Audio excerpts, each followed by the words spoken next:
আজকে আমি নিয়ে এসেছি আপনাদের জন্য পেঁয়াজু ডালের প্রস্তুতি সহ কাটলেট পেঁয়াজু কিভাবে বানাতে হবে খুবই সহজ এবং অতি তাড়াতাড়ি সেই রেসিপিটা আপনাদের জন্য রয়েছে আজকের ভিডিওতে। বিসমিল্লাহির রহমানির রহিম। আসসালামু আলাইকুম বন্ধুরা, কেমন আছেন? আশা করি ভালো আছেন। আমিও ভালো আছি।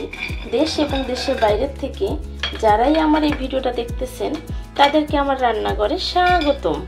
আজকে আমি দেখাবো কাটলেট পেঁয়াজু সহ কিভাবে পেঁয়াজুর ডালটা বাসায় আপনারা তৈরি করে নিতে পারবেন খুব তাড়াতাড়ি।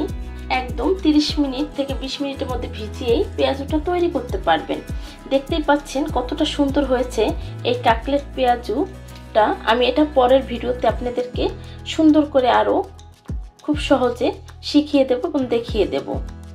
আমার আজকের এই প্রস্তুতিটা যদি আপনাদের কাছে ভালো লেগে থাকে অবশ্যই একটা লাইক দিয়ে ভিডিওটা দেখা শুরু করবেন এবং কমেন্টে জানাবেন আজকের এই কাটলেট পেঁয়াজুটা কতটা যে মুসমুসে হয়েছে। শব্দ শুনে বুঝতে পেরেছেন। অবশ্যই এই পেঁয়াজুটা বাসায় ট্রাই করবেন।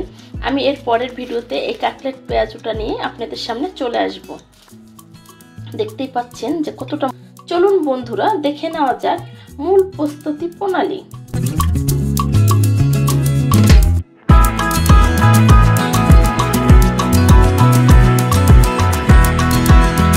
বুটের ডাল 1 কাপ, মসুরির ডাল দিয়ে দিচ্ছি 1 কাপ, দিয়ে দেব মুগের ডাল 1 কাপ, দিয়ে দিচ্ছি মাসকলাই ডাল 1 কাপ, দিয়ে দেব খেসারির ডাল। খেসারির ডালটা আমি কম দেব, তো এই কারণে কম দেব, আমার আগের থেকে আধা কেজির বেশি ধুয়ে শুকিয়ে রাখা আছে, অন্য অন্য ডালগুলো আছে সেটা মিলিয়ে দেব। তো দেখতেই পাচ্ছেন নিয়ে নিয়েছি। এখন চিনি গুঁড়া চাল নেব 1/2 কাপের মতনই, কারণ অল্প চাল দিলে খুব সুন্দর কিন্তু ক্রিস্পি হয় পেঁয়াজুটা, যার জন্য আপনারা চাইলে দিতেও পারেন বা নাও দিতে পারেন। এটার সাথে ডাবলির ডালটা অ্যাড করতে পারেন। তো এখানে নিয়েছি খেসারির ডাল, মুগের ডাল, মাসকলাইয়ের ডাল, নিয়েছি বুটের ডাল, মসুরির ডাল আর পোলাওর চাল।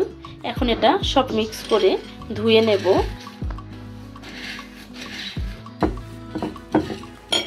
এখন ধুয়ে নেব ভালো করে, খুব সুন্দর করে ধুয়ে নেব। যেই পর্যন্ত ময়লা বের হবে সেই পর্যন্ত আমি বারবার পানি চেঞ্জ করে করে ধুতে থাকব। একদমই দেখতে পাচ্ছেন ফ্রেশ পানি বের হয়ে গেছে ধোয়া।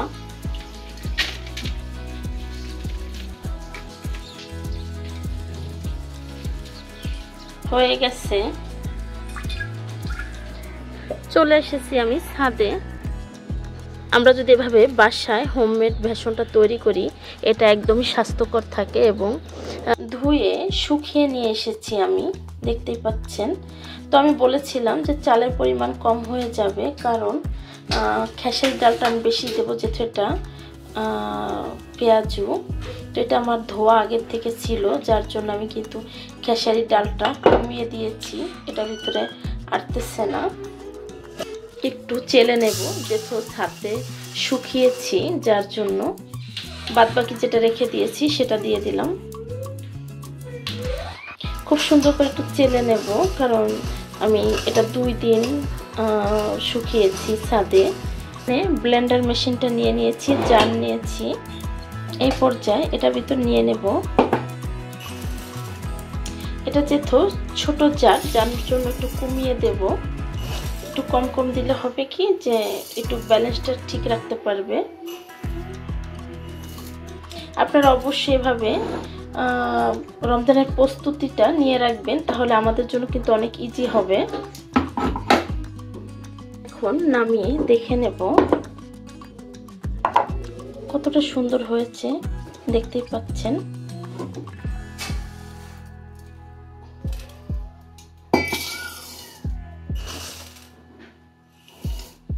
এটাও হয়ে গেছে,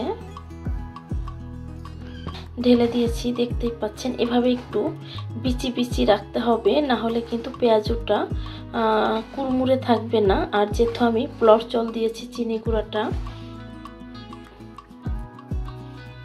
অবশ্যই চেষ্টা করবেন এভাবে বেশি করে খেসারি ডাল দেওয়ার জন্য।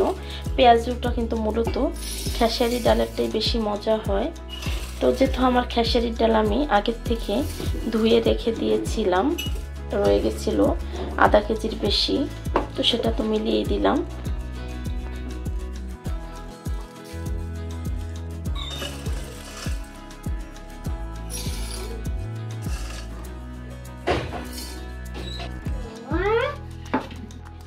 একদমই হয়ে গেছে গুঁড়াটা বানানো।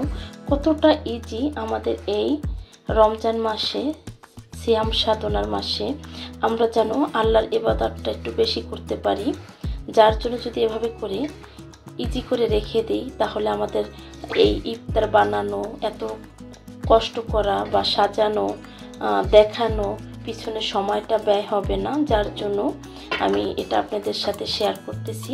এই পর্যায়ে আমি এখন আমি আপনাদেরকে বানিয়ে দেখিয়ে দেব একসাথে করে বানাবো। যেহেতু এটা রমজানের অনেক আগে, জাস্ট আমি আপনাদের ভিজিয়ে রাখলে যেটা কিভাবে জমে যায় বা কিভাবে এটা তৈরি করব বা করবেন সেটাই শেয়ার করব। আমি এটাকে ভিজিয়ে রাখবো এতটুকুই প্রায়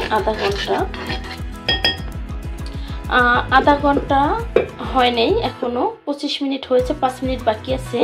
আমার যে আগের ভিডিওতে আপনাদেরকে গুঁড়া মশলাগুলো দেখিয়েছি, তো কাঁচা মরিচটা ফ্রোজেন করা ছিল, আগেই বের করে ফেলেছি, যার জন্য কালারটা এরকম হয়ে গেছে। পেঁয়াজের গুঁড়া, ধনিয়ার গুঁড়া, হলুদের গুঁড়া, জিরার গুঁড়া নিয়েছি, রসুনের গুঁড়া নিয়েছি, আদার গুঁড়া, মরিচের গুঁড়া নিয়েছি এখানে আমি শাহি গরম মশলা গুঁড়া এবং ভাজা জিরা মিক্স সবগুলো নিয়েছি 1 চা চামচ করে। আর আমি দেখিয়েছি কিভাবে বয়মে করে পেঁয়াজ সংরক্ষণ করা যায় এরকম টাটকা পেঁয়াজুতে দেওয়ার জন্য। আমি কিন্তু এখনো যে ডালটা পেঁয়াজুর জন্য বানিয়েছি সেটা এখনো উঠাই নেই, আমার এখানেই রয়েছে। তো এখানে কিছু পেঁয়াজ দিয়ে দেব। এই পেঁয়াজ কিন্তু শুকনা দিচ্ছি, এখানে প্রায় 2 কাপ পরিমাণ পেঁয়াজ আছে, যেহেতু এটা শুকিয়ে গেছে। তো এখন এটা দেখে নেব, দেখতেই পাচ্ছেন কতটা হয়ে গেছে ভিজে। এই পর্যায়ে এখন এগুলো সব ঢেলে দেব।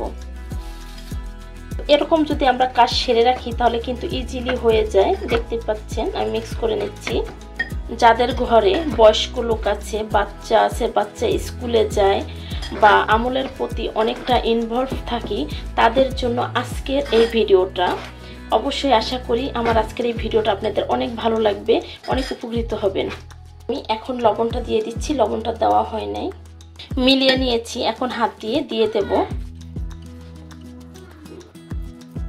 তো আজকের পেঁয়াজুটা ভাজবো আমি কাটলেটের মতো করে, দেখতেই পাচ্ছেন কিছুটা কাটলেটের মতো আর কিছুটা পেঁয়াজুর মতো।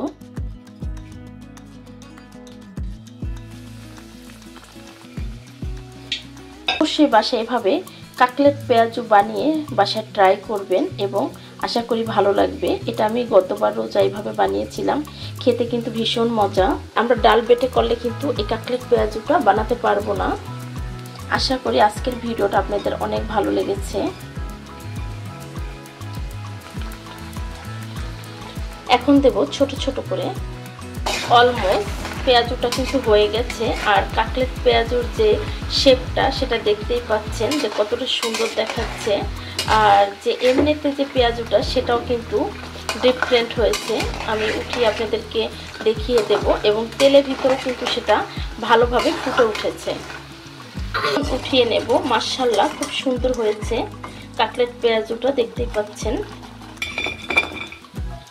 প্রিয় বন্ধুরা দেখতেই পাচ্ছেন অনেক গরম, তেল এখনো বুটবুট করতেছে। এই কাটলেট পেঁয়াজুটা কেমন হয়েছে আমাকে কমেন্টে জানাবেন, লাইক দিয়ে ভিডিও দেখা শুরু করবেন।